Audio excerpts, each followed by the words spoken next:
The broadcast is now starting. All attendees are in listen-only mode. Welcome to today's role play session with your host, James McDonald. Well, thank you very much, Andrea. And I'd like to start by welcoming our participants to our role play universal callback script session here this morning. I know for many of you, this is the very first role play session that you've been on. So what we're going to do here this morning is we're going to break down the universal callback script into detail. What we found is this: there's a learning curve, obviously, and you begin by reading the script. And of course, you sound like you're reading when you read the script, which isn't ideal, but you got to do it. You got to read the script because there is no other way that you're going to learn it and really internalize it if you don't start off by simply reading it. And you know, reading it and saying the right things is better than winging it and having long drawn-out conversations that don't lead anywhere and don't accomplish anything. So this is just the reality. But in short order, you're going to read the script enough where you memorize it. And memorizing it isn't the answer, but it's still better than reading. It doesn't sound like you're reading it as much, although it can sound very robotic. What we're really looking for is for the light to go off where you've mastered the script to the point where it's become a conversation. And you know, that varies from student to student, certainly. But when the script is so internalized that it becomes part of your everyday conversation, that's when you'll find you can book an appointment with any prospect you want to. And what happens now is you have to be selective in who you book appointments with. So you can become so good with the script, and the offer is so good, and there's no threat, there's no cost or anything attached to it, that it's easy to book appointments. What happens, though, is because you can book appointments, sometimes you will book appointments with those that really aren't ready for an appointment. They're not worthy of an appointment at this point in time, but because you can do it, you'll go ahead and you'll book appointments with sellers that are 3 months away from listing their home, you know, or buyers who haven't even been pre-qualified and won't qualify, or what have you. So anyway, our job is to get you there. So the way we're going to do this here this morning is we're going to break down the universal callback script. Now, just a little preview before we start here. Tomorrow is the ad clinic session, and again, for many of you who are brand new from our Toronto event, it'll be the very, very first ad clinic that you'll participate in, and Craig's got a bunch of ads that he's going to look at, but we also encourage you to upload your ads as well. You can go on to the coaching site and you can upload any ads that you'd like us to take a look at, and we'll take as much time as necessary to critique them. You can all look at the ads that we're critiquing right on your screen on the webinar here, and very, very quickly you're going to start to understand the formula at the various ad campaigns, where they run, how they work, what doesn't work, typical mistakes, things like that. But we need ads to look at for that to happen, so make sure you do that. Okay, now, to the job at hand. This is Craig's universal callback script, and you know, this did not come out of thin air. This evolved over thousands and thousands of calls, not just to warm prospects, but early on to cold calls. See, before Craig implemented direct response marketing to his system, we did cold calling. We had a predictive dialer, and we just cold called. And you know, you start to understand, you know, language and the idea that when you're on the phone with a prospect, only the words that come out of your mouth paint a picture that is either favorable or unfavorable to the prospect. It's either helping you get further towards what you want or further away from it. And so the reason I'm saying that is because I don't want you to just think that, you know, bits and pieces of this script are interchangeable and you can sort of customize it. Really make an effort to copy the script as close to word for word as possible. Remember, the motto is you imitate before you innovate. So there will be a time when you've reached mastery level where you will be able to say and accomplish the task of the universal callback script, and you'll be able to say it more in the way you would speak. But until that point, it's so much better to simply read it. So let me begin by focusing on the introduction. All right, we're going to break up the script into 3 parts. And by the way, the reason that it's called the universal script is because it doesn't matter where the prospect came from, we're only going to use this script. It doesn't matter if they're a for sale by owner, it doesn't matter if they expired, it doesn't matter if they responded to a free report or a list of properties. How you came to be speaking to the prospect is irrelevant. We're going to use one script. Well, it's not that it's irrelevant. It's irrelevant to what script you use. Where the prospect came from is important that we know that, but we're still going to use the same universal script regardless of how we came to identify this prospect. Now, here's the key with the introduction. One day, Craig had this epiphany. And the epiphany was that he was able to perfectly articulate what every prospect was thinking when he was calling them. And it was this. A prospect answered the phone and said, "Who is this and why are you bothering me?" And as is typical with Craig, a light bulb went off in his head, and he thought, that just perfectly captures what everybody is thinking. Even if they don't say, "Who is this and why are you bothering me?" virtually everybody who picks up the phone is thinking, "Who is this and why are you bothering me?" So it would stand to reason that since everybody's asking the question, "Who is this and why are you bothering me?" then the very, very first thing that we need to address when the prospect answers the phone is exactly that. Who is this and why are you bothering me? And the "why are you bothering me" part evolved over time as prospects began to ask for information. In other words, this became even easier to answer the question, "Why are you bothering me?" when it was the prospect themselves who initiated this conversation by asking for information from us. So let me go through this introduction and explain to you exactly how this works. So first of all, we ask for our prospect. "Hi, is Mr. or Mrs. Smith there?" "This is Mrs. Smith." "Oh, hi, Mrs. Smith. This is James calling with Remax Omega Realty. And the reason I'm calling is because I received your request for the free distress sale list that you wanted from my website. And I want to let you know that I emailed that to you. Is that okay?" Now, just to break it down, in the script here, it says, "I popped it in the mail." Okay, but hang on. Is it email? What we're saying here is, did you send it to the prospect? Are you sending it? Are you preparing it? If you sent it, how? We're just telling the prospect. It also says, is the information. But I know what information they wanted, so I get to be specific. You don't need to say the information. If you know that they requested an online home evaluation, then you can say, "The reason I'm calling is I received your request for the over-the-net home evaluation, and I wanted to let you know I emailed that to you. I hope that's okay."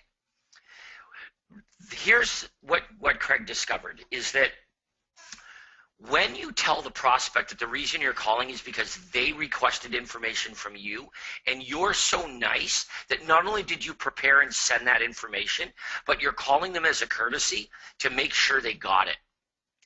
Is that okay? What you're doing is you're eliciting a reaction of appreciation from the prospect, which turns out is critical. If the prospect feels that you're harassing them, it's only a matter of time before they hang up the phone. If, on the other hand, you are greeted with appreciation because they asked you for something and you're calling them to let them know you did it. That's the gist of this. So remember that. You are only calling prospects who first asked you for something and you did it. Whatever that something was, they asked you for a list of properties, they asked you for a free special report, whatever it was, they asked you for information and you did it, and now you're calling them to let them know, "I got your request, I did it, I hope that's okay." And here's what a normal person will say: "Thank you." If the prospect is appreciative of your phone call, the rest of the phone call is going to go very, very smoothly for you.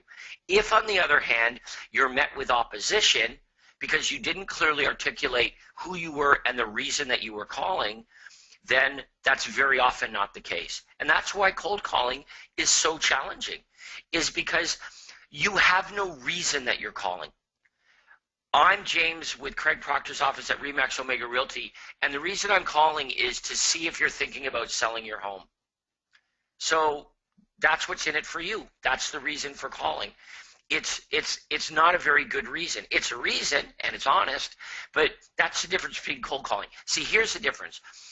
I cannot get a reaction of appreciation from my prospect by saying that. So when we're cold calling, saying, I was calling to see if you're thinking about making a move, there's no way the prospect would say, oh, thanks for thinking of me. I appreciate you thinking of us like that. Doesn't happen. You're a salesperson, and you are completely unsolicitedly harassing somebody who didn't ask to be contacted. That's why the do not call list was invented in the first place. So we need to understand this is not that. I cannot tell you how important the introduction is to this universal script. Your success hinges on prospects saying thank you when you call them. Prospect appreciates your phone call. Now, oh, by the way, let me give you some typical mistakes that you might make and to avoid. One of them is this. When you introduce yourself, you will feel like you need to pause. Oh, hi, Mr. Smith. It's James McDonald with Craig Proctor's office at RE/MAX Omega Realty. How are you today? I only answered the question, who am I? I didn't answer the question, why am I bothering them? So to the prospect, they don't know the reason I'm calling, but they do know that I'm a salesperson calling them, and I've just given them an opening to say, oh, we're not interested, thanks, bye, and boom, hang up. So this is really important that all in one breath, you say the entire introduction. Here's who I am, here's why I'm calling you, all in one fell swoop. So, hi, is Mrs. Smith there? Oh, hi, Mrs. Smith. It's James McDonald calling with Craig Proctor's office at RE/MAX Omega Realty. And the reason I'm calling is because I received your request for the area home sales report, and I just wanted to let you know that I did prepare and email that to you. I hope that's okay. Here's who I am. Here's why I'm calling. Aren't I a nice guy? Thank you. Now, when you do it exactly that way, and the prospect says something along the lines of thank you, or at least there's appreciation, now we get to ask some qualifying questions. And what you're going to notice about these questions is that they're not intrusive. They're very conversational. And what Craig figured out is that when you ask questions hypothetically, what it tends to do is it takes away the guard that the prospect has up. So in other words, when you ask questions like, hey, when are you moving? Hey, where are you moving? It causes the prospect to pull back and say and make themselves appear as though they're less motivated than they are, right? Where are you moving? Oh, we're not really serious about it. We're not. It's like when a salesperson says, may I help you, or what are you looking for? We say, no, I'm just looking. It's our way of making ourselves appear as though we're less motivated so that the salesperson doesn't pressure us. Because if the salesperson thinks that we're more motivated than we are, they're going to pounce and they're going to attack. And we don't like that. We find that very uncomfortable as consumers. So when you ask questions that are easier, that are less threatening, the prospect feels easier about responding to them and elaborating on their moving plans. So let me give you an example. If you were to make a move, would you be staying here locally, or might you be moving out of the area? Now think of that question for a second. I didn't say you are moving. I said, if you were to make a move, would you be staying here locally, or might you be moving out of the area? It's a very easy way of saying to the prospect, hey, listen, I'm not suggesting that you're moving. I'm not pressuring you into moving. I'm not saying that this is something you're doing right now. I get it. This is a process, and you're early in the process. No pressure, man. This is okay. But if you were going to make your move, where would you move to? Would you be staying here in the area? Might you move out of the area? What are your thoughts on that? We're trying to make it really non-threatening for the prospect to be able to say, hey, you know what? This person on the other end of the phone doesn't sound like a salesperson. They're not asking high-pressure questions that are scaring me away. They're asking conversational questions that are very, very non-threatening, that allow me to share what my real moving plans are. So let's go through these questions. The first one says, are you folks planning on making a move in the next 3 to 6 months? Do you currently rent, or we're going to go to the buyer side first. They've responded to a buyer offer. Now that doesn't mean they don't have a home to sell, but it means they responded to a buyer ad. So we say, do you currently rent or do you own the home that you live in? Would you prefer to, if you were going to make a move, would you prefer to list your home or would you like to sell your present home? Are you planning on staying in the area, moving out of the area? If you were to move, when do you think that might be, right? If you were to move. There's a very big difference between saying, when are you moving? And if you were to move, when do you think that might be? Again, we understand that the language that we use, the words that we use are going to paint a mental picture, and we really need to make sure that the picture that we're painting for the prospect is really non-threatening, right? Really, really need to have them understand that we're not suggesting that they're doing anything right now unless they tell us that they're ready to do something right now. Do you have a realtor to help you when the time is right? See that language. Craig could have asked the question this way. Do you have a realtor? But he asked the question, do you have a realtor to help you when the time is right? I'm not inferring, I'm not insinuating that now is the time when the time is right. All of these little words make a huge difference in the mental picture that the prospect is painting. And what you're doing is you're disarming them. You're disarming the prospect because they're not speaking to a salesperson who's pressuring. Instead, they're speaking almost to a consultant who's conversing with them about this long process of eventually purchasing or selling a property. And when you use this kind of language, you're going to be amazed to find the level of detail that a prospect will go into to share their moving plans. But you've got to make them feel easy at first. And if we come at them peppering them with questions, do you have a price in mind? All of these kinds of questions that quite frankly, we're taught to ask are very intrusive. And generally speaking, what they do is they scare the prospect away. You'll notice on the seller side, the questions are very similar as well. All Craig did in dividing the script up in half like this is say, look, if the prospect requested buyer information, it doesn't mean that they don't also have a home to sell. And if a prospect requested seller information, it doesn't mean that they don't want to buy a home before they sell their present home. We really don't know what the motivation of that prospect is until we speak with them and ask. But we have to start somewhere. So if the prospect responded to a buyer offer, we take them down the buyer side. If they responded to a seller offer, then we simply take them down the seller's side. But we're going to find out on the fly that if somebody who responded to, for example, an online home evaluation, okay, we say, are you folks planning on making a move in the next 3 to 6 months? If you were to move, would you be staying in the area or would you be moving out of the area? And when do you think that might be? And the prospect says, well, we'll probably do it when we find what we're looking for. Okay, now picture this. We'll move when we find what we're looking for. So just to be clear, they responded to a seller offer, but their motivation to sell their home rests in finding the home that they're looking for. So here's my question to all of you. Are they a buyer prospect right now or are they a seller prospect right now? They're a buyer prospect right now. So we would now move that prospect over and we would take them to the buyer side, right? We would say, well, do you have a realtor to help you with that when the time is right? Would it be, now we make the buyer offer, right? We've established that, yes, they have to sell, but if their motivation lies in looking for their home, then we're going to make them the buyer offer. If it was a buyer and the buyer said, well, look, we're not going to buy anything until we know, we actually have money in our pocket from our sale.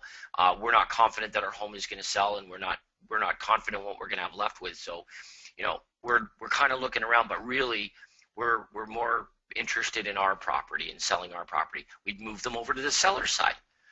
Okay, so go through these questions and really familiarize yourself with the questions. But this is what I want you to notice about these questions. They're very unintrusive. They really allow the prospect to let their guard down. They're conversational. A lot of the questions are hypothetical. If you were to move, That's hypothetical.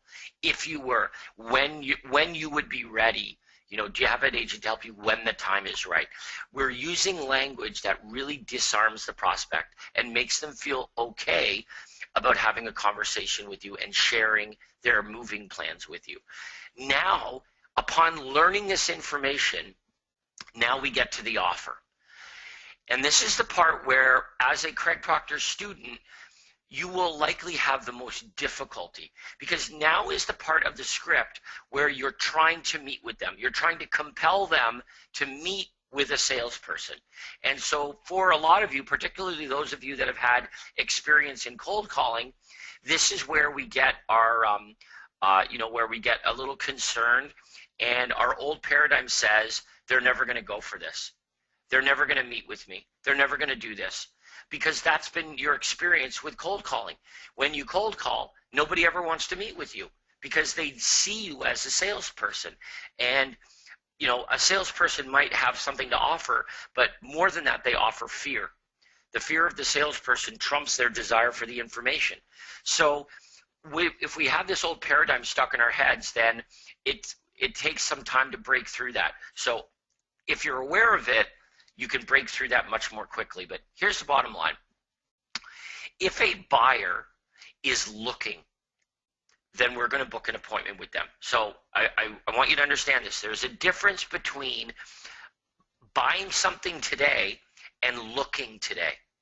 If a prospect says, we are not going to buy anything until December, but we're looking around right now.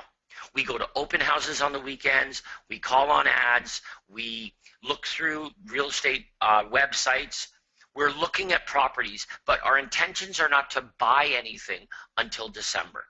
Okay, so that's our conversation with that buyer prospect. Now here's the question. Would you book an appointment to meet with that prospect now, or do you think it would be better to wait until December? Now think about this carefully. They're absolutely not going to buy anything until December, but they're actively looking right now. As a matter of fact, we know they were actively looking right now because they responded to our ad in the first place.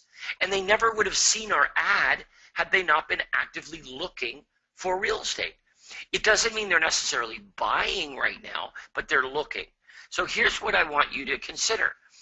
If we wait until December to follow up with this prospect again and book an appointment, between now and then, what is that prospect doing? The answer is they're looking at real estate and they're meeting real estate agents. They're going to open houses, meeting real estate agents, calling on ads, meeting real estate agents, right?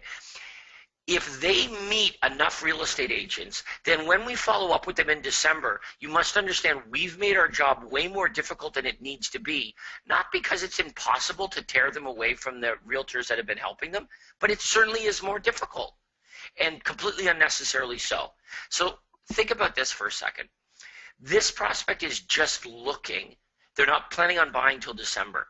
But if we could bring them in for an appointment today, and we could sit down with them and we understood as well as they did exactly what they're looking for. Here's the question. Could we do a better job of helping them look for their property? Since that's what they're doing, they're looking. Could we help them look, even if they aren't buying anything for a couple of months? And the answer is, of course, we could help them look. The way they're going about it right now is extremely time-consuming and inefficient. We could really help them find what they're looking for. So Craig crafted the offer for the buyers to focus far more on looking than on buying. Buying is threatening. I'm going to help you buy something today. No, that's threatening. They're not ready for that. Instead, the offer revolves around looking, helping you look and locate and find what would be the perfect property for you and your family. And the way it does that is it focuses on two key points. Okay, one is this: priority access to properties. If you're using the internet to look for properties, you are finding some but not all of the properties. And the some properties that you're finding, there's a lag time between when that property was actually available for sale and when you saw it. When you saw it, it was already for sale for a period of time. That could have been days, it could have even been weeks. But you were not the first person to find out about that property. What we're going to offer the prospect is called priority access to all of the properties. You are going to find out about the property in your email inbox immediately upon that property coming on the market. You don't need to wait. You don't need to, pick up the real estate magazine and find that property 2 weeks later. We're going to notify you immediately that that property is available for sale. We call that priority access. You have priority to those very, very best properties.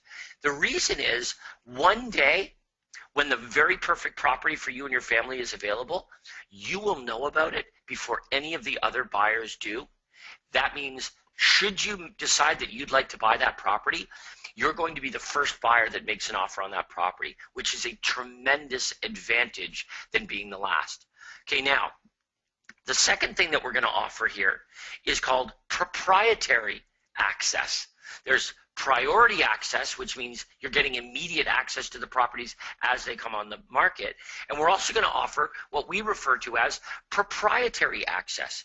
Proprietary access means that in addition to the mainstream properties on MLS, we're also going to send the prospect special deals, bank foreclosures, distress sales, company-owned properties, vacant properties. There are properties that have been price reduced. Whatever we deem to be a good special deal, we are going to send to the prospect. Okay, so the question is, do you think that a buyer wants to know about good deals that match what they're looking for? And the answer is, of course, every buyer is looking for a good deal. You'll never meet a buyer that's looking for a bad deal. They all want a good deal. So if we can tell them, hey, listen, from time to time, a property comes on the market that you won't find elsewhere. A bank foreclosure, bank-owned home, a company-owned property, a distress sale, fixer-upper, a vacant home, private listing, pocket listings that realtors might have. There are properties that are not available on mainstream MLS sources, but represent an incredible deal from time to time. And I have access to those properties, and as long as they match exactly what you and your family are looking for, they'll be sitting in your email inbox the moment that they're available. Would that be something of interest to you? What you're going to find is that the answer is yes, that would be of interest to me. Priority access to properties, proprietary access to special properties, and great deals. Would that be something of interest to you? Prospect will say yes. Now, if you think about it, the only thing getting in the way of the prospect getting what they want is the fear of the salesperson. And I need to be more specific. It's not even the fear of the salesperson. It's the fear of cost and obligation. That's the fear. So we have got to make it abundantly clear that what we're offering them is absolutely free, which it is, and there's no obligation whatsoever for them to ever buy a property, which there isn't. They don't have to do anything. We have to disarm the prospect of their fear of the salesperson. So, would you like me to email you properties every day that come on the market that match exactly what you and your family are looking for? I'll make sure to include any special deals like bank foreclosures, company-owned properties, other distress sales, etc., that represent perhaps a really awesome deal and you may not find elsewhere. It's absolutely free. There's no obligation. Would you like me to set you up on that priority daily email search, Mrs. Smith? I've said nothing about meeting with me. I've said nothing about an appointment. I've talked about the benefit and the fact that it's free and that there's no obligation. Mrs. Smith highly likely says yes. Mrs. Smith focused solely on the offer and the benefit, and Mrs. Smith said yes, that would be great. Now I'm able to say, by the way, when would be a good time for us to get together for 15 or 20 minutes so I can take down exactly what you're looking for? What would be better for you? Would you prefer days, evenings, or something this weekend? Now, What we can do to make that even better is we can again reiterate that there's no cost or obligation. So we could say this: hey, Mrs. Smith, when would be a good time for us to get together for about 15 minutes so I could take down exactly what you and your family are looking for? Remember, there's no cost, there's no obligation to this, and I'm flexible. When would be a good time for you? Something during the day or in the evenings, or perhaps something this weekend. What would be best? Now, what you're going to find is when you're really good with this script, when you're very clear, you're very concise, the prospect understands the benefit of the offer, you'll find that objections are rare. Prospects book appointments. Listen, everybody that buys a home knows they're going to meet with a realtor, right? It's not a big stretch. They all do. We're just giving them a reason to make it us. When someone is selling their home, they're going to meet with a realtor. So we need to get this old paradigm out of our heads that no one's going to want to meet with you. Listen, everybody that buys real estate, everybody 100%, they meet with a realtor. Everybody does. When someone sells a home, they meet with a realtor. So we know that people aren't closed to meeting with a realtor. You just got to give them a reason why. If you give them a reason why and you remove the risk of cost and obligation, booking appointments is very easy. Prospects say, yeah, evenings is best. What would be better, this evening or tomorrow evening? Tomorrow evening. What's better, early evening around 6 or later on after 8? And you book the appointment. But do book the appointment within 24 to 48 hours of the phone call. Otherwise, you're going to find that, you tend to get no-shows and cancellations. Make the appointment as close to now, and the appointment will much more likely happen. Okay, let's go over to the seller side here. And let's talk about the seller offer that we're making to somebody who suggests perhaps something like this. Well, we've already bought new construction, and it's been delayed a few times already, but now it looks like it's crunch time and we need to get our home on the market. So we need to make the seller an offer to get face-to-face with them. And what Craig found is this: to make this truly universal, it has to hit on more than just a home evaluation. There's more that we do when we show up at a seller's home. And it turns out that all of it is very, very beneficial and appealing to the seller. So Craig simply crafted an offer that elaborates on all of the things that you're going to do at your appointment. So seller suggests, yeah, you know what, we're pretty ready to get our home on the market. Our home is almost finished being built, so we're just looking at timing, but it's something that we probably need to do over the next few weeks. Okay, so in other words, putting their home on the market is imminent, so we want to book an appointment with them. So we follow the script, and the script says, Mr. Smith, would you like a free market evaluation to determine what your home would sell for? Also, I can give you tips on what to do and what not to do to sell your home for the most amount of money. And we can go over all of the various closing costs so you'll know exactly what you'll have left in your pocket once all the expenses are incurred. It's absolutely free. There's no obligation whatsoever. Does that sound helpful? And when would be a good time to get together? Days, evenings, weekends, what would be best? Here's what Craig did. He laundry listed the 3 biggest points, which are, number 1, Mr. Smith, if I can take a look at your home, I can be much more accurate in determining the likely sales price, number 1. Number 2, when I take a look at your home, I can share with you helpful tips of what to do and what not to do to better prepare your home for sale to make it worth more money. Number 3, we can go over a net sheet so you'll know exactly what you'll have left in your pocket once all the various closing costs are incurred. It's absolutely free, there's no obligation, and I'm flexible. When would be a good time? Days, evenings, weekends. You make that offer to a seller, the seller will book an appointment with you. It is that simple. It's the offer is so good to a seller that even a seller who isn't particularly motivated would take you up on it. It's nothing but benefit to them. So you need to become really good at making these offers. And sometimes where you'll stumble is in the transition from asking the questions to making the offer. So that's something that that you need to work on. And what I find is that if you have a key word, like a trigger word or trigger phrase, that can really help. The one that I like the most is, would you like? So after you ask the qualifying questions, you take a little pen and you write here, above buyer offer and above seller offer, you write, would you like, would you like?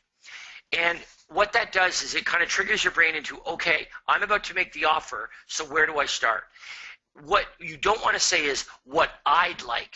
Remember, they don't care what you'd like. They care, well, how about this? They care a lot more about themselves than they do about what a salesperson wants. So we have to use language that focuses on them. Would you like me to email you daily updates of all the properties every day that come on the market that match what you and your family are looking for? Would you like me to take a look at your home and give you a much more accurate idea as to what your home would likely sell for? Would you like me to send you my free monthly newsletter to keep you updated on what's happening in the marketplace? But that's a great trigger word, would you like? And I think that will speed up sort of the learning curve here with this script. Okay, now some of the other things that we're going to be focusing on here are logistical issues to do with following up with your prospects. In other words, how do we reach them? Or what if we get voicemail? All of these kinds of things. When do we call them? How often do we call them? These are all the logistical realities of making of following up with your leads. I mean, there's just no question. But what is the most important is that when we get a prospect on the phone, we absolutely must know exactly what to say and how to say it. There isn't anything more important than that. We are going to reach prospects. We're never going to reach all of them, but you are going to reach prospects. If you generate 1 or 2, 3, 4 leads every day, you're going to have hundreds and hundreds of prospects. Even if you only reached a fraction of them, you'll be talking to a lot of prospects. You have to know exactly what to say to determine their timing and their motivation.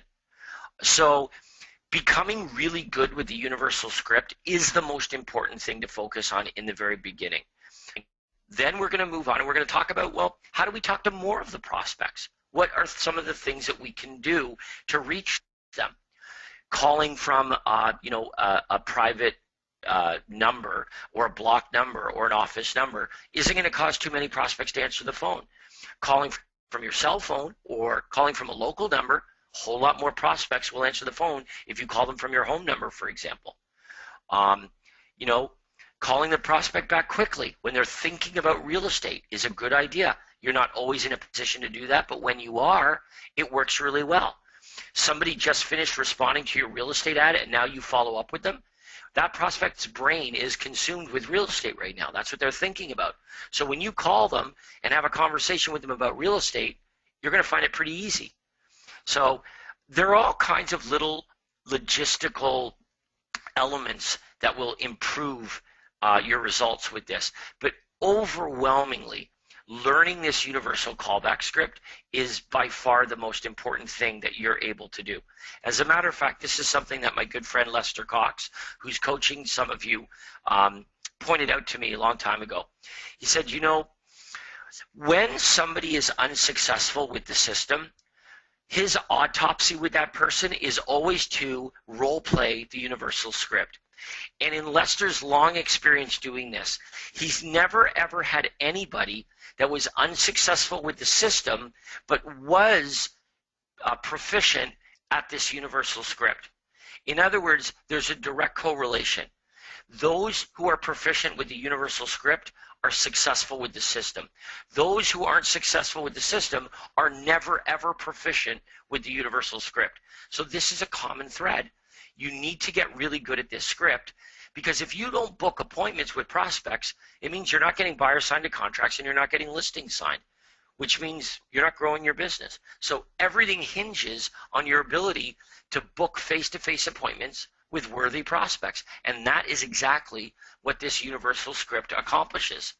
So here's what we're going to do every Thursday, okay? So as I said, this morning was your introduction to the universal callback script. I wanted to break it down and revisit it. I know it was a revisiting for many of you. I hope you didn't mind that too much. But it's good to be able to compartmentalize what you're doing and breaking the script up into those 3 parts and understanding how each part works and what you're trying to accomplish. But what we're going to do from here forward is we're going to practice. We're going to practice, and the best way to practice is by role playing. So you're going to play yourself. I will be the prospect, or Craig will be the prospect, and we're going to, as realistically as possible, we're going to have you practice the universal callback script with us.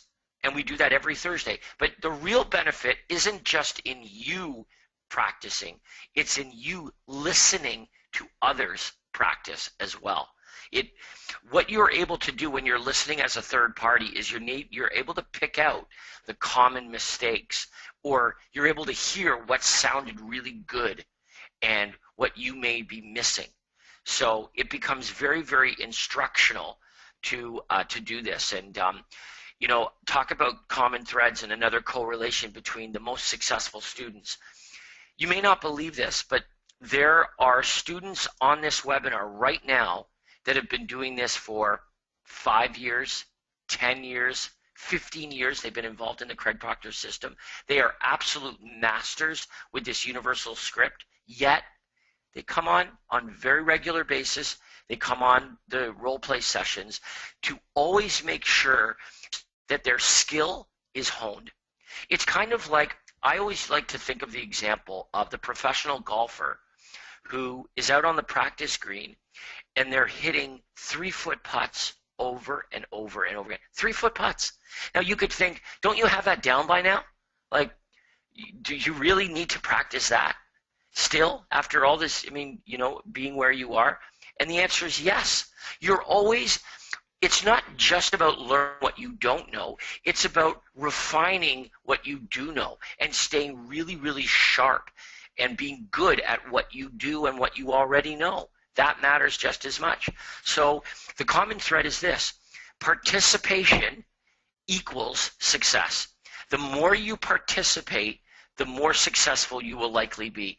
Because what happens is this universal script becomes part of your everyday language. You'll meet somebody in the lineup at the grocery store and have a conversation with them, and before you know it, you're using the universal callback script. You're determining timing and motivation with somebody that you've met in a completely different venue, but the universal script is just part of your everyday vocabulary that rolls out of your mouth, and it's extremely conversational.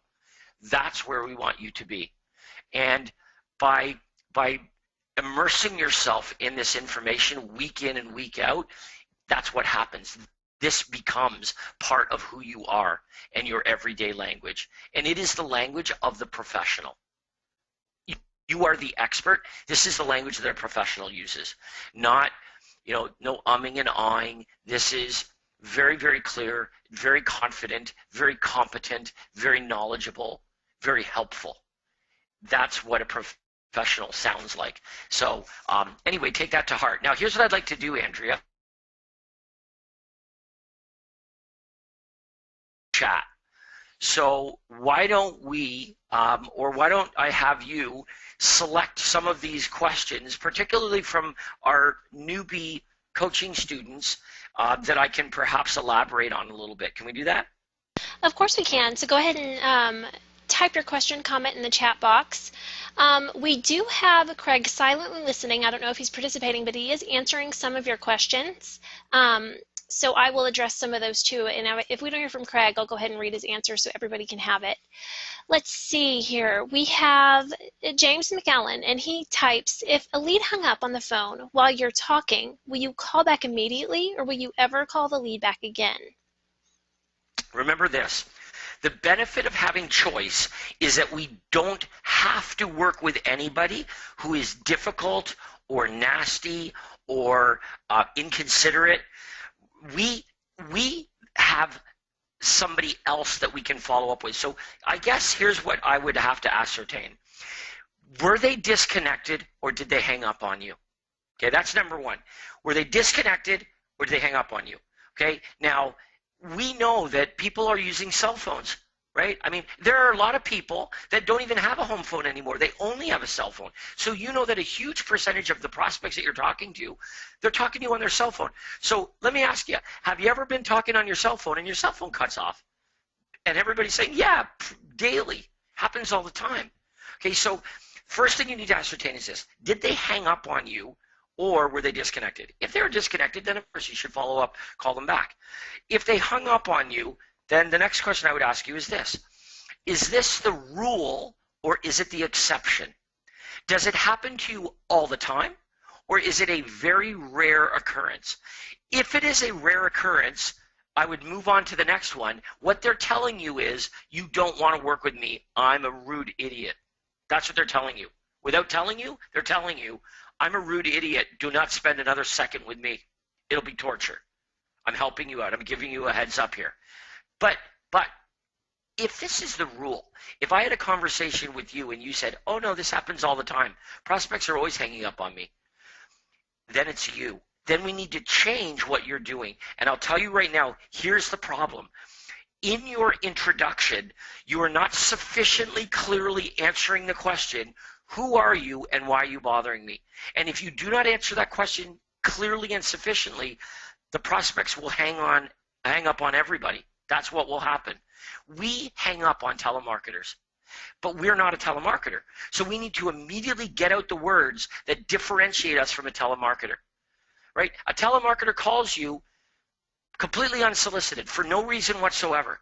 We're immediately saying, hey, the reason I'm calling you is because you called me first. You called into my hotline and requested information. You were on my website and you requested information about properties for sale. We're getting it out there immediately. The reason I'm calling is because you started this, right? If we can't get that out and the prospect never hears that, we're a telemarketer. We get hung up on. So bear that in mind and really make sure that if this isn't the exception to the rule and this is happening with frequency, make sure that you're really focusing on that introduction and being very clear and concise with what's being communicated. And James, I'm really glad you brought up the rule or exception because a lot of these questions are about a single instance. This time this happened, this time something else happened. One of those is if a lead answers the phone but says you have the wrong number, would you continue to speak to them? No. No, if you have the wrong number, you have the wrong number. They put in the wrong number. So you go look up the name of the prospect, look up the address in a directory and get a different number. But no, if you got a wrong number, you got a wrong number. Yeah, I mean, there's no point. We're not doing this to cold call. If I say, hi, is Mr. Smith there? And they say, I'm sorry, you've got the wrong number. And you say, oh, well, you'll do. You sound human. You've done nothing to indicate any motivation to buy or sell real estate. But heck, I'm in the business of just talking to human beings. So you sound like a human being. Are you thinking about making a move? We're not doing that. We are only interested in speaking to prospects that have demonstrated a level of motivation because they, on their own volition, they asked us for real estate information. They didn't have to. They voluntarily gave up their anonymity to get that real estate information. And because they did that, we deem them worthy of our follow-up. But we're not interested in just talking to people. Yes, please make that distinction, okay? When something happens once in a while, don't worry about it. When something happens all the time, we have to address it. That's what the question we always ask. Is this the exception or is this the rule?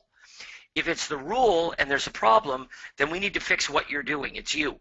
If it's the exception, well, then that's okay. We can, we understand that the exception is going to happen. That's why we generate lots of leads. That's why you always want to generate more leads than you would ever be able to work with so that you can be selective and you don't have to work with anyone you don't want to. Here's the bottom line. There is no one prospect that is so important that it's going to cause you to change the way you run your business. No one prospect is that important.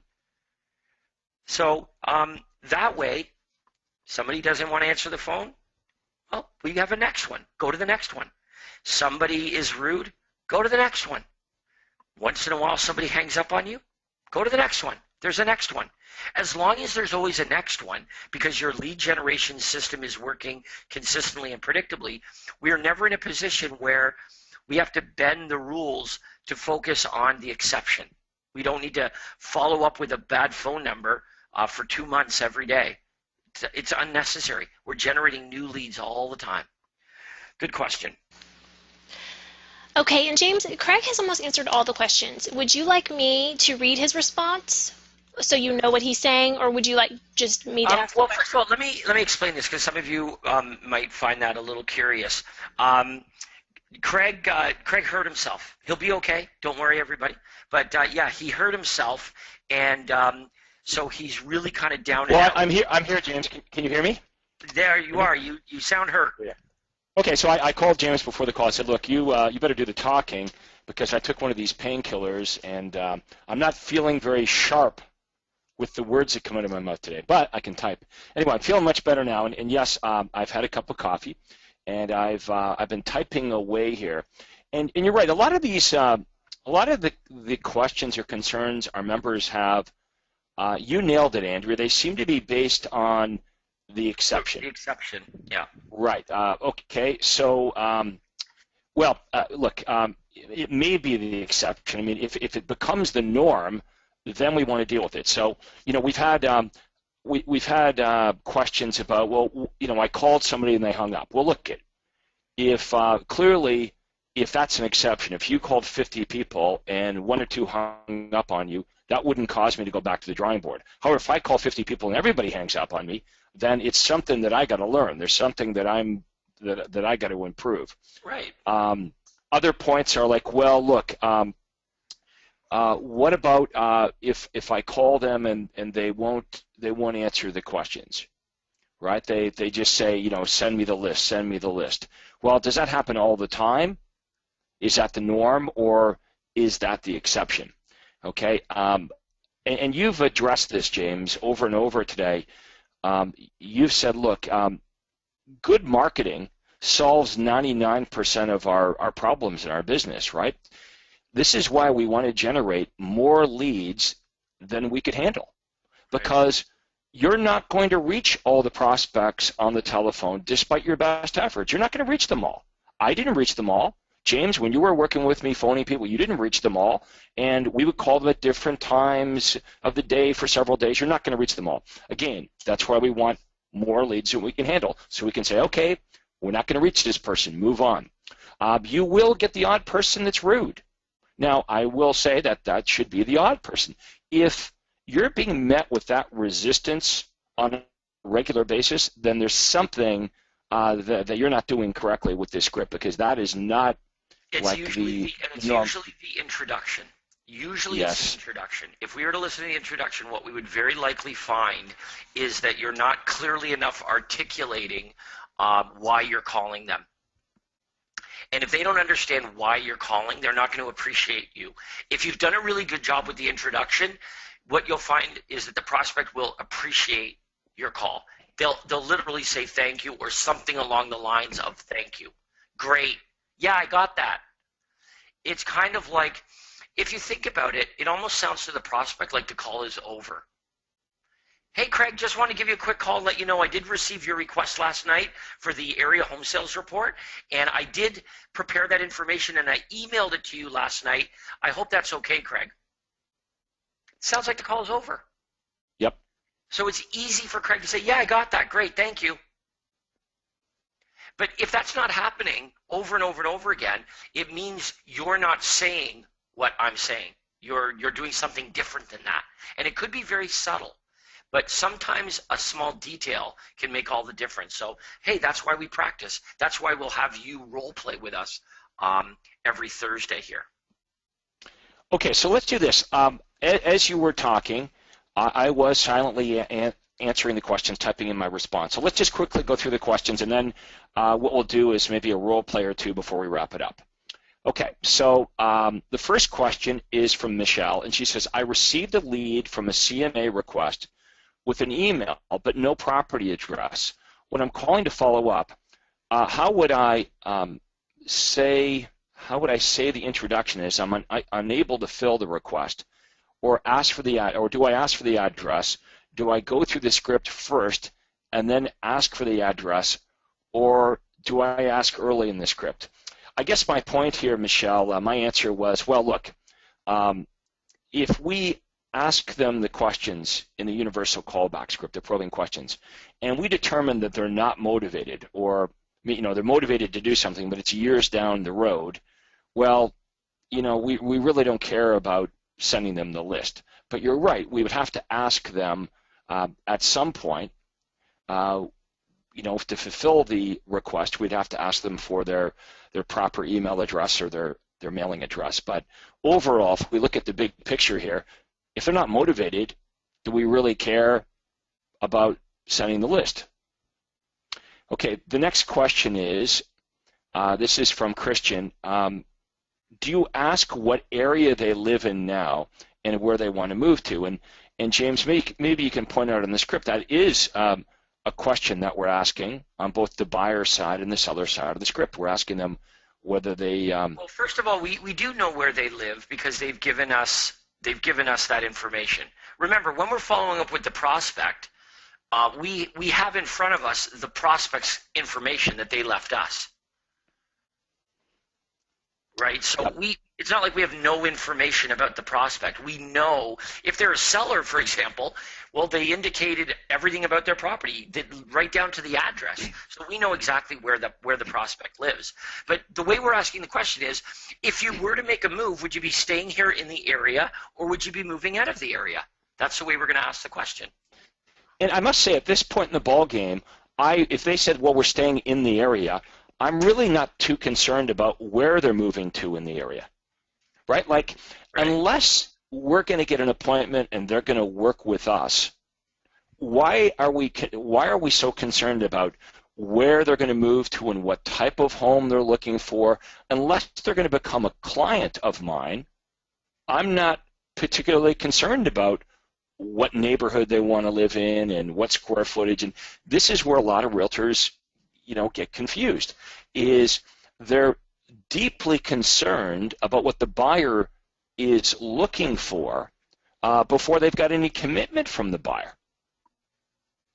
We'll spend all kinds of time, I would catch my team members doing this all the time, James, spending all kinds of time, 20 minutes, a half an hour on the phone with a buyer, talking about what the buyer's looking for, but we haven't even got the buyer's commitment. We haven't even asked the buyer whether they have a real estate agent or not they're committed to.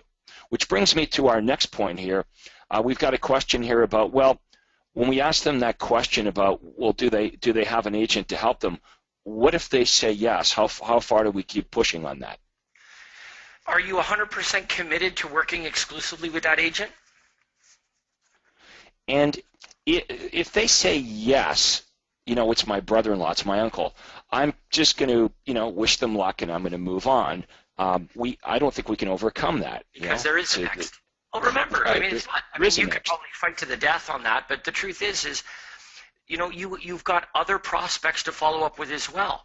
So you got to sort of weigh the odds of, are you going to tear someone away from their brother? Yeah, probably not. So this has nothing to do with logic. It's an emotional decision they're making.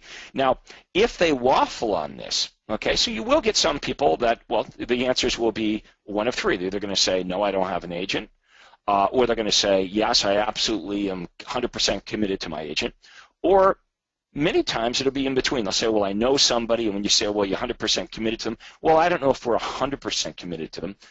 Now, to which I say, well, there's a tremendous difference between real estate agents, what they do, and how much they charge to get the job done. Do you think you might be open to speaking with me as well? Okay, so I'm not saying, don't meet with your friend or relative.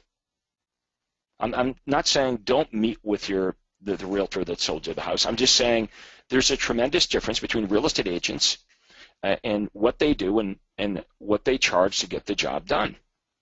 Do you think you might be open to meeting with me as well? Now, there is, of course, no one would deny there's a big difference between what agents do and what they charge. Now, it just so happens I'm probably going to charge more than the other people they're meeting with, but we'll help you every Thursday handle these objections. Now, the good news is there can't be, I don't know, James, more than 8 or 9 common objections that you get. There's not many of them. If the better you are at the script, by the way, the better you are at your part, the more these objections go away, or I guess I should say the less objections you get, the better you are. So as you become more skilled with this, and wouldn't you feel a lot more confident on the phone using the script if you knew the answers to these 8 or 9 objections in advance? And the answer is, of course you would. So that's what we're going to work on. And we've got to make this sound really natural as well. You probably listen to James and you think, wow, he's very, very good. He's got an answer for everything. It's very smooth. And you'll all become better at this. Now remember, James has been doing this for a long time. So what we should probably do now, James, is why don't we take a volunteer, and you can role play.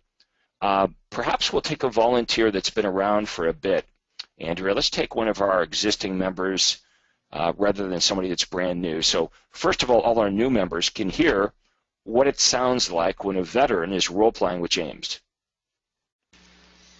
Okay, let's see. We have Ernest Van Glan. I'll let you go ahead and go Ernest first. Ernest is from Tampa, Florida. He's with Exit in Tampa, Florida.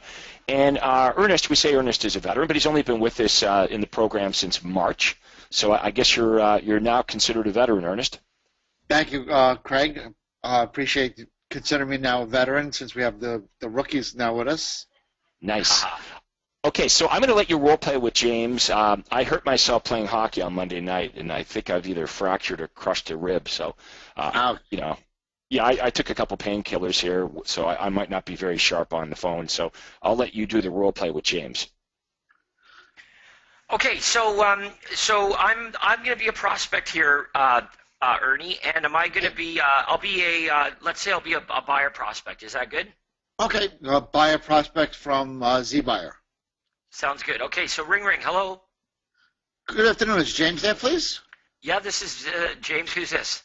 James, this is Ernest Van Glan from Exit Prime Realty, and the reason I'm calling, I received your request for information to possibly buy a home through Z Buyer, and it's can I start over? I got tongue-tied there for a second. No, yes, we put you on the spot. Yes, good afternoon, James. This is Ernest Van Glan from Exit Prime Realty, and the reason I'm calling is I received your request from Z Buyer, and I just wanted to let you know that I've started the information search. I just want to know if you're looking to make a move in the next 3 to 6 months. We're just thinking about it. Okay, and are you currently renting or do you own a home? No, we're renting right now. All right, and if you were to move, would you stay in the Tampa Bay area, or are you looking to move outside this area? Yeah, no, we're looking in the area. We're looking actually in this neighborhood and one of the other neighborhoods as well. And do you have a realtor to help you when the time is right? We've got a couple of realtors that are sending us some properties. One of them we met at an open house. She seems nice. So yeah, I mean, we've got a couple of realtors helping us. Are you 100% committed to those realtors, or are you open to speaking to other realtors that can help you with your purchase? Yeah, we're just looking around right now. So we're open to getting help from whoever is providing it. Okay. Would you like me to email you daily updates of properties as they come on the market? Our list includes foreclosures, distressed sales, for sale by owners, buyer build-outs, and other homes like that. Do you think that would be helpful to you? Yeah, no, that would be good. Now, I am getting emails from one of the other agents. They're sending me emails of properties on a pretty regular basis. So, I don't want to be inundated with the same properties. Okay. I don't know what the other realtor might be sending you, but our service includes properties that, as they come on the market, you'll be instantly notified, just as if you were a realtor. Do you think that would be helpful to you? Yeah, that's what I think the other realtor is sending me as well, like properties that are, on MLS. Okay. When do you think we can get together for about 20 minutes? This way we can sit down and I can take down your exact home buying criteria. It'll only take a few minutes. I have a form that we fill out, and it has over 100 possible captions on there, so I can take down exactly what you're looking for. Would afternoons or evenings work better for you? Probably evenings, but if you want, I could tell you right now. Well, James, I want to do a really good job for you, and we found that when we meet face-to-face with our clients or prospects, that we're able to do a much better job, and an informed client usually makes the best decision. What would work better for you, tonight or tomorrow evening? Probably tonight would be fine. Anytime after 6. Okay, how about 7 o'clock? Sounds good. And will your wife be there? No. All right. I shouldn't say no. I don't know for sure. I don't know. I'll have to call her and ask. All right. How about we keep this appointment as tentative, and if you need to change it, just let me know. We can change it so that both of you can be there, because both the decision makers should be there. So I look forward to meeting you at 7:30 tonight. And here's the address of the office, and I give you the address of the office. Okay. So a couple things here, Ernie. First of all, that was good. But there are a couple things that I want you to wrap your head around. Okay. So first of all, let's start with this. Do you have an agent to help you when the time is right? I've got a few different agents sending me properties. By virtue of me saying that I'm not working with anyone, that I've got a whole bunch, you already know the answer to your question, which is clearly I'm not committed to anybody because I've got several agents that are sending me stuff. Okay, so that's number one. We don't need to really go into any more detail there. The second thing, though, is this. Remember we talked about priority information and proprietary information. The proprietary information is what you need to focus on when the prospect is receiving properties from other realtors. So I say this to you. Hey, Ernie, I'm not sure what the other realtors are sending you, but I'm going to also include the hard-to-find deals in the marketplace, bank foreclosures, company-owned properties, distress sales, and other special deals. Would you like to receive those properties as well? Yes, I would. Right. Now, I didn't say you're not getting those from the other realtor, but I sure did make it sound that way. I sure did create doubt. So now you say, yeah, I would like to get those. Great. Ernie, when would be a good time for you and I to get together for 15 minutes so I can take down exactly what you're looking for so that we don't miss out on the perfect property? It's absolutely free, as I said. There's no obligation, and I'm flexible. What would be good, something tonight or tomorrow night?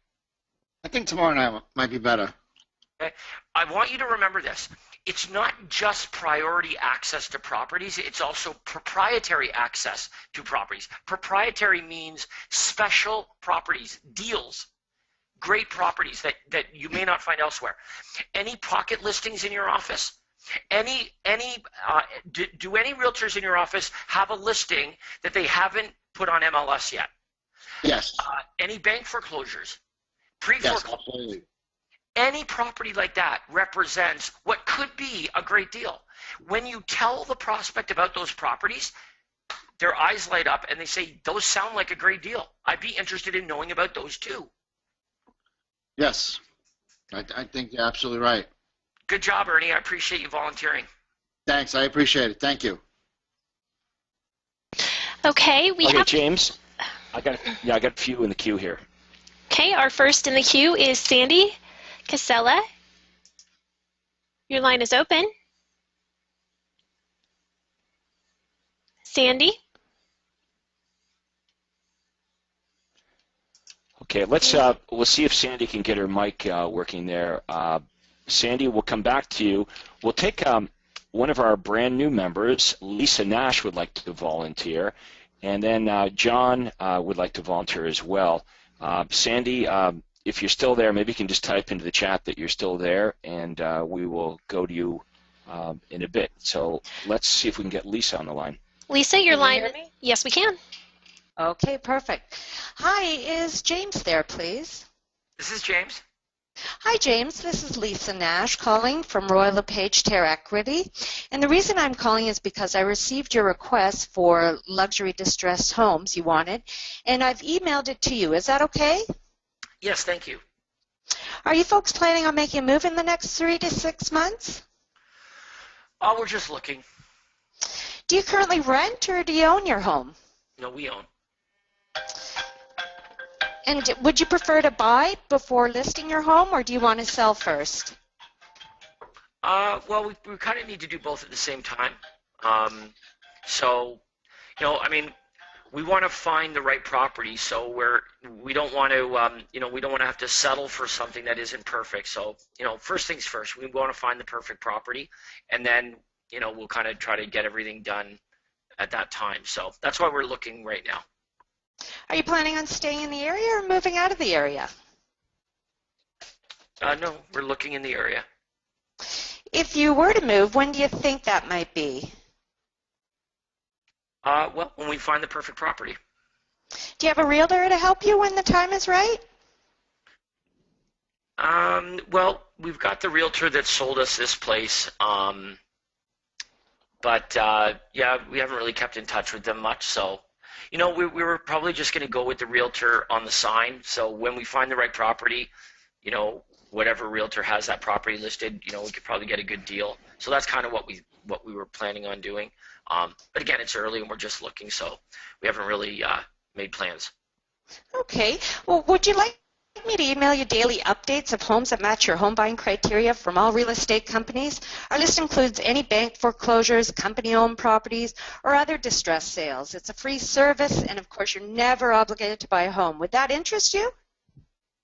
Yeah, sure. That's different than the list that you sent me here today. Yes, it'll be all the homes that are from other real estate companies, bank foreclosures, company-owned properties, everything. When can we get together for about 20 minutes or so that I can take down exactly what you're looking for?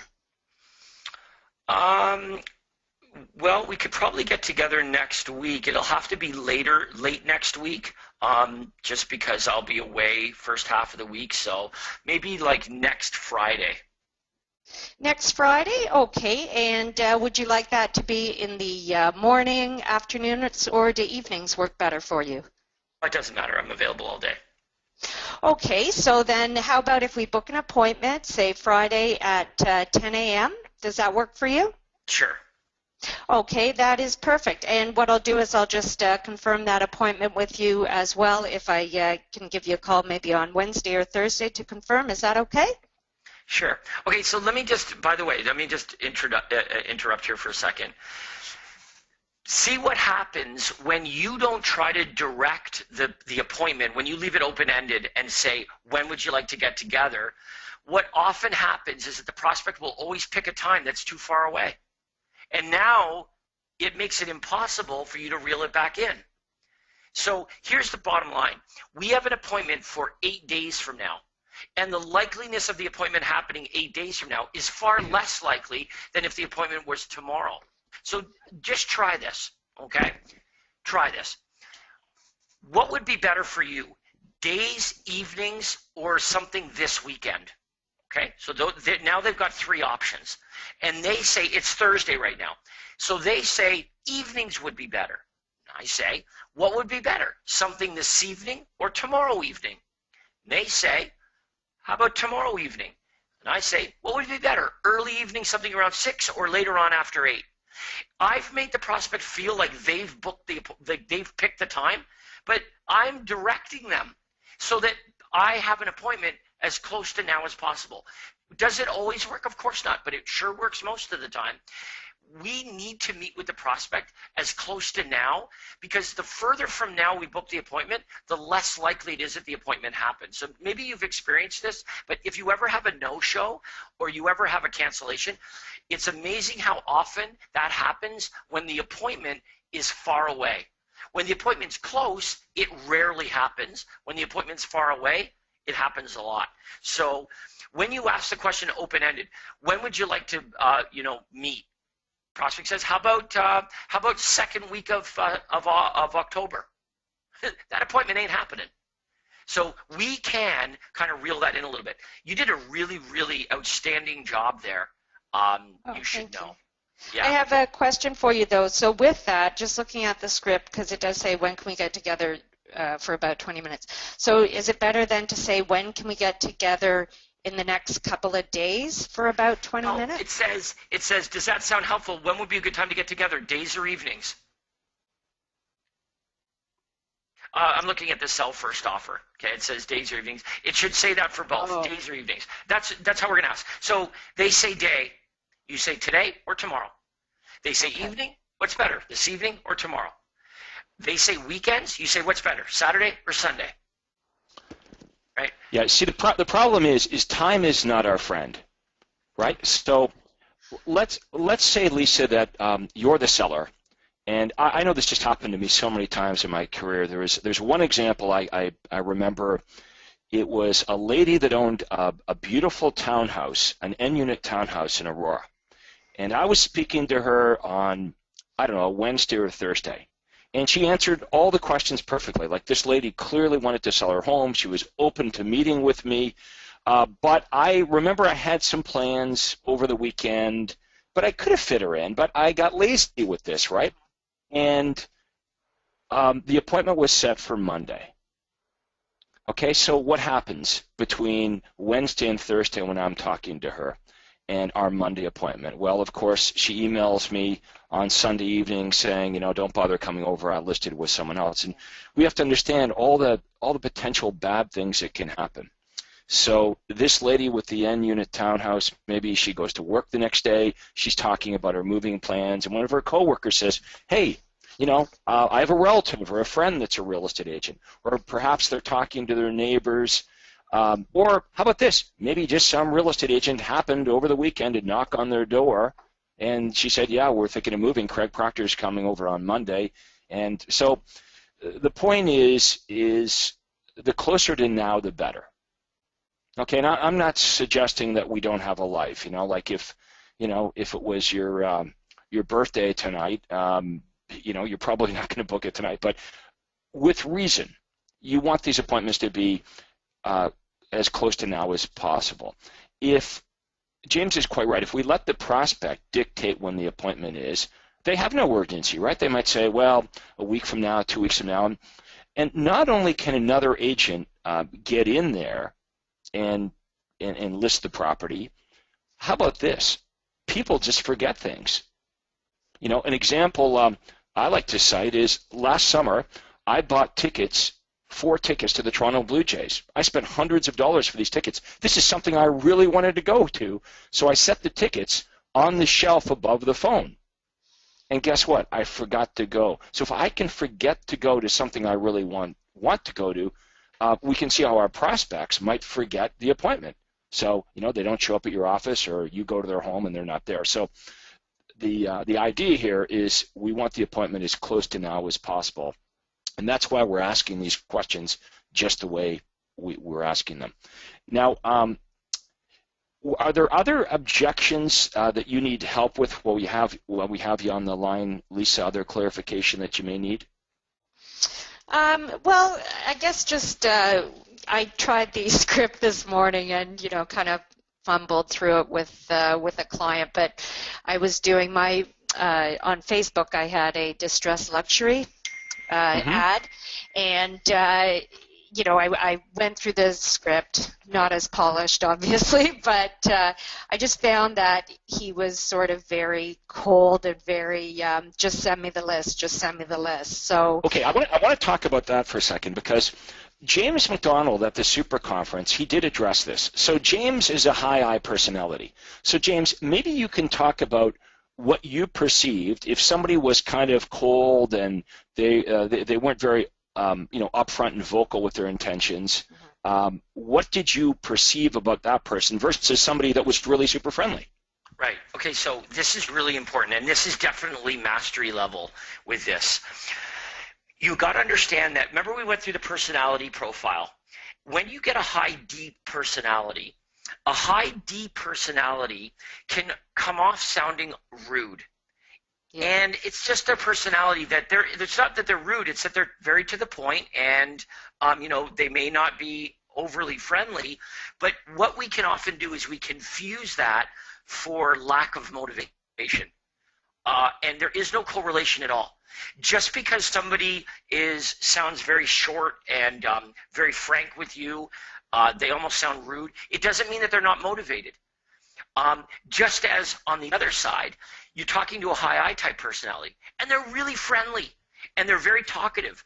It's easy to confuse that for motivation. And we're like, oh, this person is like, this is the perfect prospect. They're talkative, they're friendly, but we confuse that for meaning that there's motivation to buy or sell real estate. So we've got to put all that aside and understand that the personality types are different. If you're talking to an introverted personality type, a CS type personality perhaps, where they're of few words, we can say, well, this person isn't motivated. Like, they're never going to make a move because they're not talkative. What on earth does not being talkative have to do with motivation to buy or sell real estate? The answer is nothing at all. So yeah, I discussed that when we were talking about the DISC personality test in Toronto. People often link these traits, even though they're not, they shouldn't be linked at all. So the example I said at the conference is people automatically think that someone who's friendly would be someone that's generous. And the two have nothing to do with each other, right? So if someone's not friendly, we perceive, well, I guess they're not generous. But that's... It's not factual, right? No correlation at all. Right. Okay, But look, sorry, okay, go ahead. No, I was just going to say, like, could you just role play that? Like, when somebody does answer, just send me the list. I'm just not sure. Do you continue with the script or? Okay, well, Phil's asked this question too. I mean, what if we don't like the way they answer the questions, or they're rude or whatever, and we've decided we don't want to work with this person, or they're not going to work with us?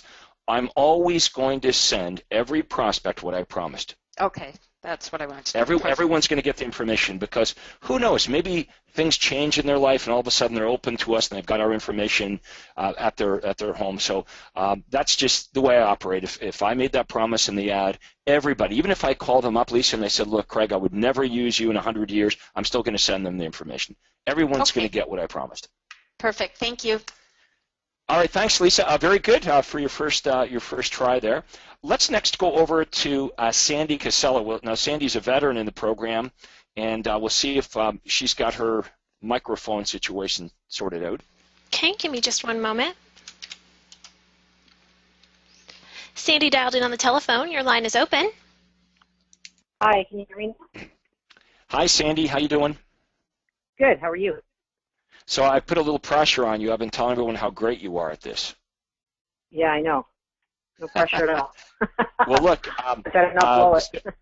just so everybody knows, Sandy sent me an email on August 14th, and she says, I'm really excited. I've surpassed my GCI goal. Sandy's with RE/MAX in Mississauga here in the Greater Toronto area. Sandy says she surpassed her gross commission goal for the entire year already by August. And she says, I didn't think a single agent could hit these numbers. When I set this goal, I had absolutely no idea how I was going to do it.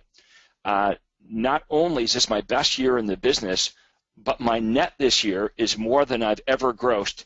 It is more than 2.5 times what I grossed in 2014.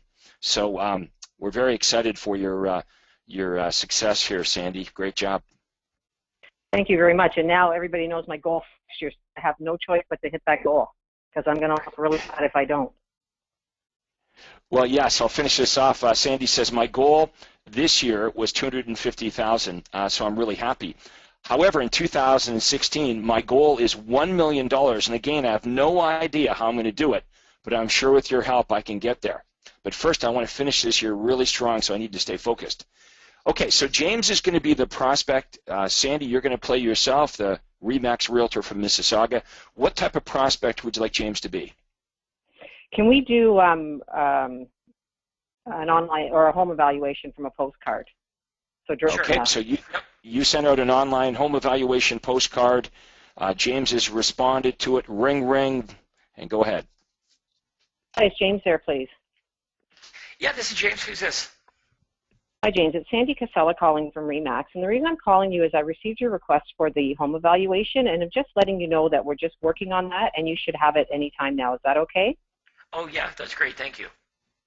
Okay. James, are you planning to make a move in the next 3 to 6 months? Yeah.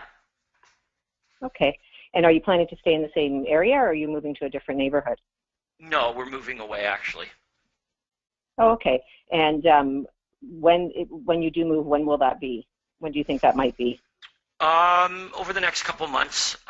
Yeah, I've been transferred, so we're moving far away, and that's already taken care of. So the last thing is just to get our home sold, and you were just looking to interview some realtors to do that. I do know of a couple, but we're gonna interview some realtors, and a couple of them are sort of friends of friends, and we'll go from there. Okay, James, when is your closing for the property that you've bought? When are you actually physically hoping to move? Well, that's already happened, so that's completely independent of this property. But we're moving. Okay. In the next say 60 to 90 days, we want to have all of our be gone from here. But we notice like properties on our street are selling quickly, Market so evaluation. we don't anticipate a problem. Okay.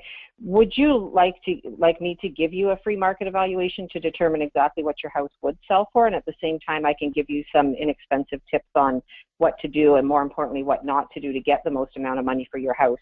At the same time, we can go over a net sheet that will go over all the various closing costs that you're going to incur, so you'll know exactly how much you have left in your pocket after all your expenses. Do you think that would be? It's free of charge, and it doesn't obligate you to anything. Does that sound helpful? Yeah, it does. Okay. Okay, and when would be a good time for us to get together for me to take a look at your house, days or evenings? Probably evenings. I've got a realtor coming this evening. So probably this evening wouldn't be the best, but tomorrow evening would work. Okay, James, are you interviewing just the one realtor and myself, or are you interviewing other agents as well? Well, our intentions were to interview a few, but I don't know how many. Okay. Okay. It depends what we hear. So tomorrow. Okay. So tomorrow evening works as well for you. So what would be better for you, 6 o'clock or 7 o'clock? 7 o'clock's fine. Okay, and do you own the home? You own the home with someone else? Yeah, my wife and I. She'll be there. Okay, and will your wife will be available as well? Okay. Yeah, okay, so I will be doing quite a bit of work in preparation for our appointment. So the only thing I would ask is that you don't do anything tonight with the real estate agent until we've had a chance to speak. Would that be okay? What do you mean, do anything with them?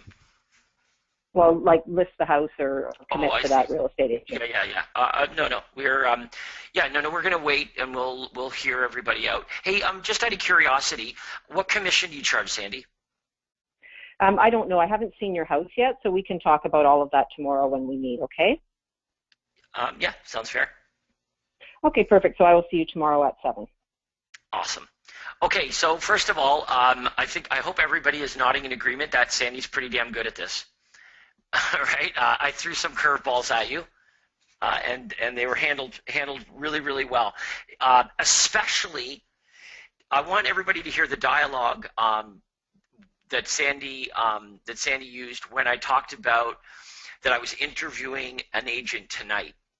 So very diplomatically, Sandy basically has to say, "Don't you dare list your home with them." Right? I mean, essentially, that's what you kind of need to say. Don't list your home with them before you have a chance to talk to me. The diplomatic way of saying it, though, is this. I'm going to be doing quite a bit of work in preparation for our appointment. All I would ask is that you not make a decision to do something with any other realtor before we've had a chance to meet so that I can give you all the information that I've prepared. And here's the great thing about it. It's totally reasonable. It's completely reasonable. That was I threw a little curveball, and I thought that was really well handled. So that was great. It's not a bit of wonder that you're doing as well as you are, Sandy. Thank you, James. Anything you want to add there, Craig? No, Sandy is an expert. Sandy for Prime Minister. That's what I say. Sandy for Prime Minister. That's no, great. I wouldn't want that job. Yeah, that kind of. Hey, you're gonna make more money than that. The Prime Minister makes anyway, so. Yeah, okay, exactly. we have one last, Sandy. Great job. Thanks for the email. I really appreciate that. I'm so happy you're doing so well. And let's keep it rolling. We have one more volunteer. We do these role play sessions for more than an hour. Okay, so bear that in mind. I don't want everybody to get the impression that you give up your Thursday mornings every Thursday.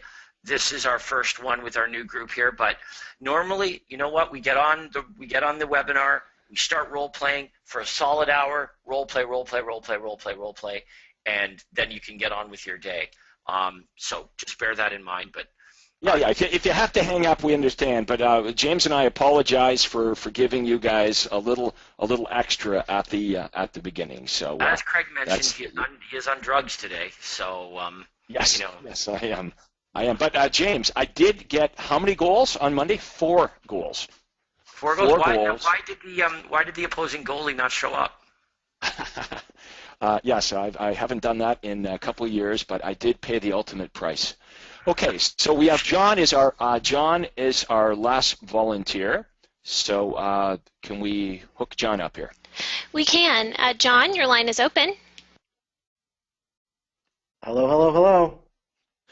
John, how you doing? I'm well, thank you. How are you guys doing? Other than the ribs. Excellent. Well, I'm on painkillers, so I'm having a great day. I bet you are. But that's where we're gonna have you do the role play with James. So, what type of prospect would you like James to be? It doesn't matter. How about a seller? Craig, I think it would be really entertaining if you were the prospect. Yeah. I believe I'll try. Everybody would like that. Let's see this. This is I'm going to be a seller prospect who is on painkillers. Okay, and John, you're calling me. So let's just see where this goes, because this is real. You are going to actually be reaching people that are on all kinds of painkillers. I was going to say, on stronger stuff than painkillers, possibly. That's right. Right. Okay, right. So ring, and I answer. Hello. Hello, is Craig there? Speaking. Hey, Craig, it's John Bevilacqua from Exit Realty Capital's Choice. Hey, Craig, reason I'm calling is because I received your request for the information that you wanted for the free online home evaluation, and I went ahead and dropped that in the mail to you, and just wondering if that was okay. Well, if it's online, why are you mailing it to me? And I didn't know this is coming from a real estate agent.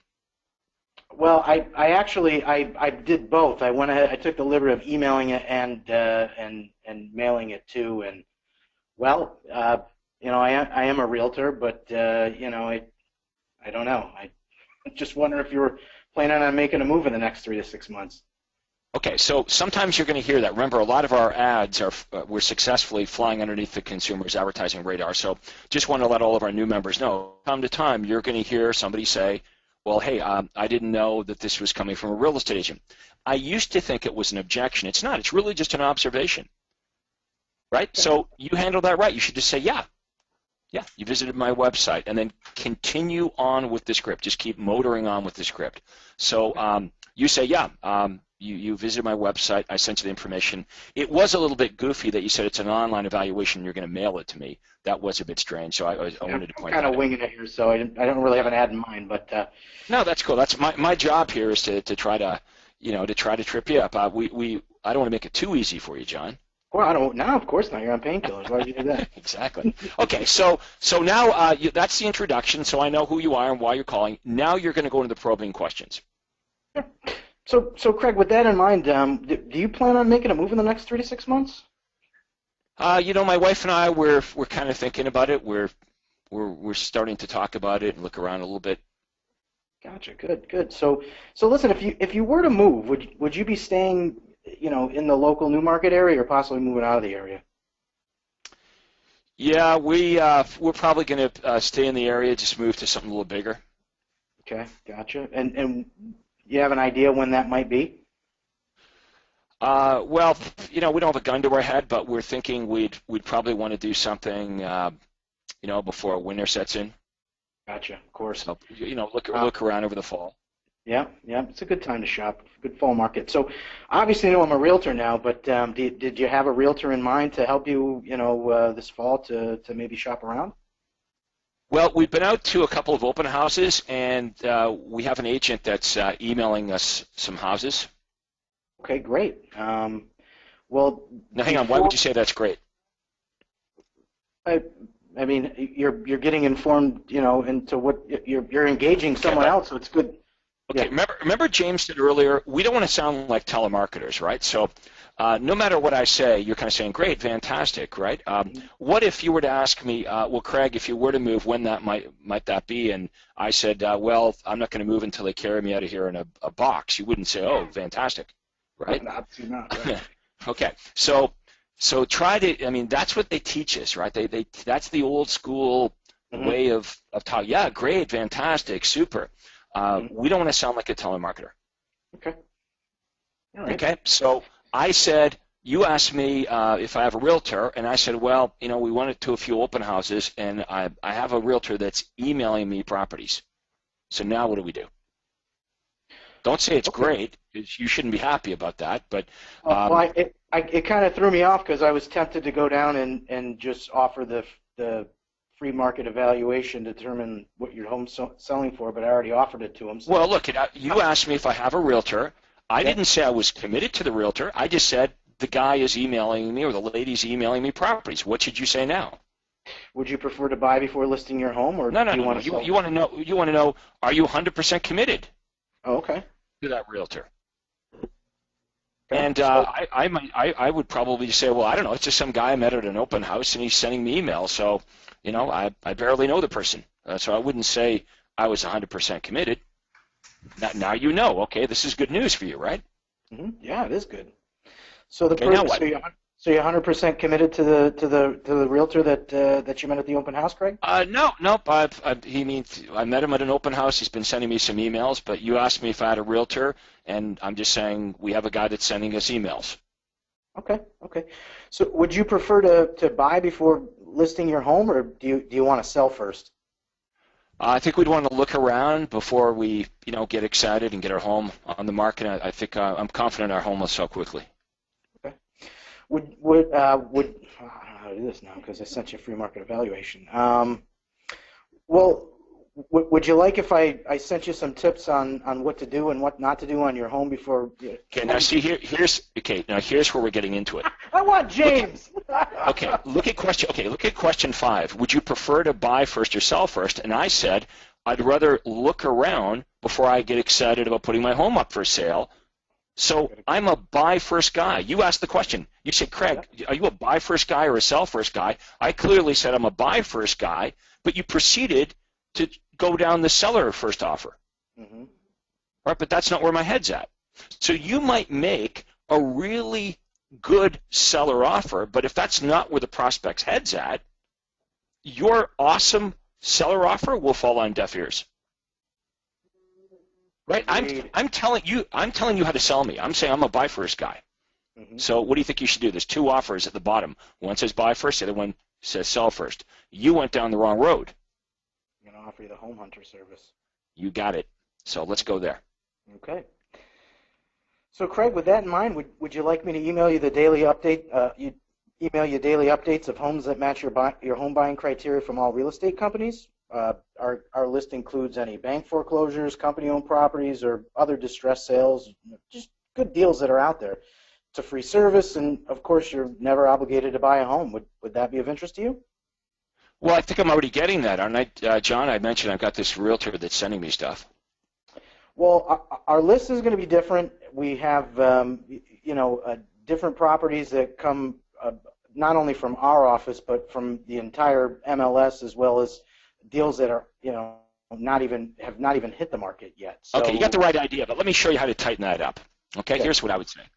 I would say, look, I'm not sure what the other realtor's sending you, but our list includes bank foreclosures, company-owned properties, distress sales, homes that aren't even on the market yet. Would information on those as well. What's the greatest fear every buyer has? That they're going to miss out on something, right? Mm-hmm.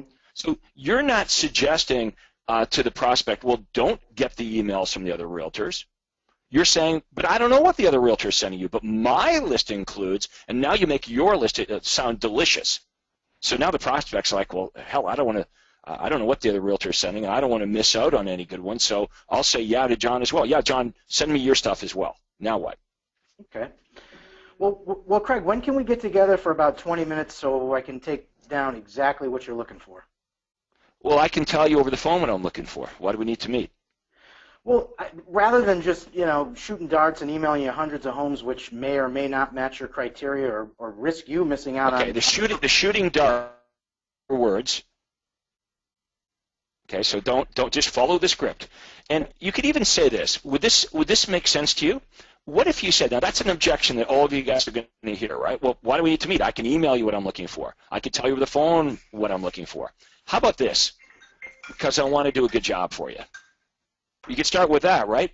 Mm-hmm. Rather than me emailing you hundreds of homes which may or may not match your criteria, even worse, you missing out on the perfect one, if we can get together for 15 or 20 minutes, I can take down exactly what you're looking for, and that way we'll only be sending you homes that are a perfect match. It's a free service, and you're never obligated to do anything. When would be a good time for us to meet, days or evenings? So easy that is. Yep. And there's not a buyer in the world that could not agree that it would be a good idea to have a consultation at the onset of this process. And all realtors know that. Every realtor would agree that if the buyer would actually sit down with us at the onset and have a 15 or 20-minute discussion with us, we could do a way better job. So it's not a lie, it's true. So easy that is. So this is what we're running out of time here. So this is what we're going to work on every Thursday. Okay, we are going to help you overcome the objections, because these objections are going to be handled with logic. And when you meet the objection with logic, either they're going to succumb and they're going to meet with you, or they're going to continue to fight you. The prospect that continues to fight with you, and every time you handle an objection, they immediately create a new objection, they're simply telling us, well, that's someone that we don't want to work with, because they're not going to ever commit to us. And I said at the Super Conference in Toronto, wouldn't you rather know that from the onset? I said to you folks, doing it my way, you won't lose any more buyers. You'll just lose them faster, which is a good thing. So, John, that was pretty good. We're going to get better and better and better at it. But just read the script if you have to at the beginning. Even if it kind of sounds like you're reading it, I'd rather you guys read it rather than reading it. But you will become so good at this that soon these will not be Craig's words. These will become your words. You'll internalize it. You'll understand it. You'll anticipate these objections, and you'll know exactly how to handle them. So, James, we got to wrap this up. Yep. Any last comments before we do that? Well, remember tomorrow is our marketing session, our ad clinic session. So as we talked about at the beginning, upload any ads that you'd like us to take a look at, and not only that way we can critique your ads, but you can also look at everybody else's ads as well, and you'll find that really, really instructional. So make sure that you do that. Even if you have ads that are working well, this is not only to fix ads that aren't working well, it's also to look at ads and improve upon ads that are effective as well. And that'll be tomorrow exactly the same time as today. We'll look forward to hearing from everybody there. Yeah, thanks everyone. It'll be me tomorrow looking at your ads. So we're going to pick some out and look forward to seeing everyone tomorrow at 11 a.m. Eastern time for that. James and Andrea, great job today, and that concludes today's webinar.